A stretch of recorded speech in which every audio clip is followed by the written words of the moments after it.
This channel does not promote or promotion any illegal activities. All content provided by this channel is meant swimming পুলের সদস্যতা ফি অস্বাভাবিক বৃদ্ধি মানছি না, মানব না। Swimming পুলের সদস্যতা ফি 400% বৃদ্ধি মানছি না, মানব না। আরও একবার কোচবিহারের বহু বিতর্কিত সুইমিং পুলের ফি বৃদ্ধির প্রতিবাদে সরব হলেন সুইমিং পুলের মেম্বার সহ ছাত্রছাত্রীরা। এদিন Coochbehar Sagardighi state bank of ইন্ডিয়ার ঘাটে পুনরায় বিক্ষোভ দেখান তারা। অবিলম্বে ফি কমানোর দাবি জানিয়েছেন মেম্বাররা। বলা বাহুল্য, 2023-এর আগস্ট মাসে চালু হয়েছিল সুইমিং পুল, তারপর 3 মাস চলতে না চলতেই বন্ধ হয়ে যায়। বর্তমানে সুইমিং পুল পড়ে রয়েছে জলশূন্য অবস্থায়। প্রায় 1 বছরের মেম্বারশিপ চাঁদা দিয়েও 3 মাসের বেশি সুইমিং পুল ব্যবহার করতে পারেননি মেম্বাররা। চলতি বছর পুনরায় মেম্বারশিপ ক্ষেত্রে কোথাও দ্বিগুণ আবার কোথাও 4 গুণ টাকা বৃদ্ধি করা হয়েছে। তারই প্রতিবাদে এই আন্দোলন বলে জানান অভিভাবকেরা। ছোট বাচ্চাদের, বয়স্কদের সুইমিং পুলে নামা থেকে বঞ্চিত করা চলছে না, চলবে না। বাচ্চাদের সুইমিং পুলে নামা থেকে বঞ্চিত করা চলছে না, চলবে না। জেলা প্রশাসনের স্বৈরাচারী সিদ্ধান্ত মানছি না, মানব না। একতরফা সুইমিং পুলের ফি বৃদ্ধি মানছি না, মানব না।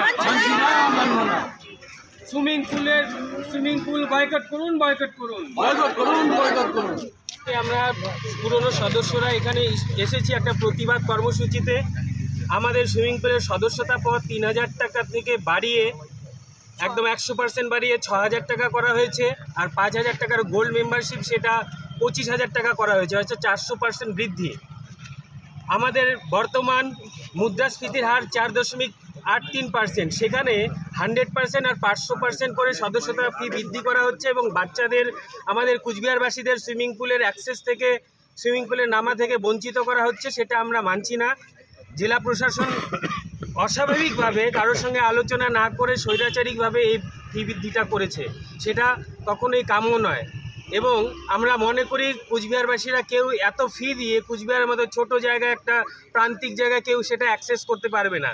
সুইমিং এখনকার দিনে শুধুমাত্র এটা লাক্সারি নয়, এটা একটা খুব নেসেসারি জিনিস শরীরচর্চার ক্ষেত্রে। এবং এখান থেকে আমাদের এই ছোট শহর থেকে অনেক ভালো ভালো সুইমার উঠে আসতে পারে।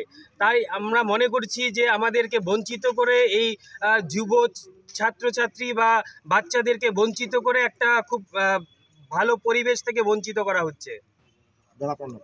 আমার নাম সংকল্প ওঝা, আমি সদস্য।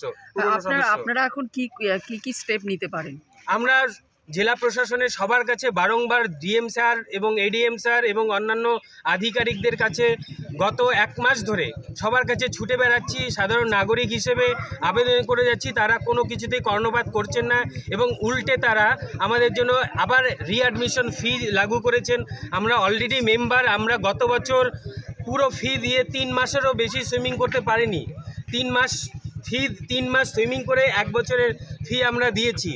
এটা আমরা কাস্টমার হিসেবে, আমরা ক্রেতা হিসেবে বঞ্চিত হয়েছি এবং প্রতারিত হয়েছি। জেলা প্রশাসনের এই প্রতারণা আমরা কিছুতেই মানছি না।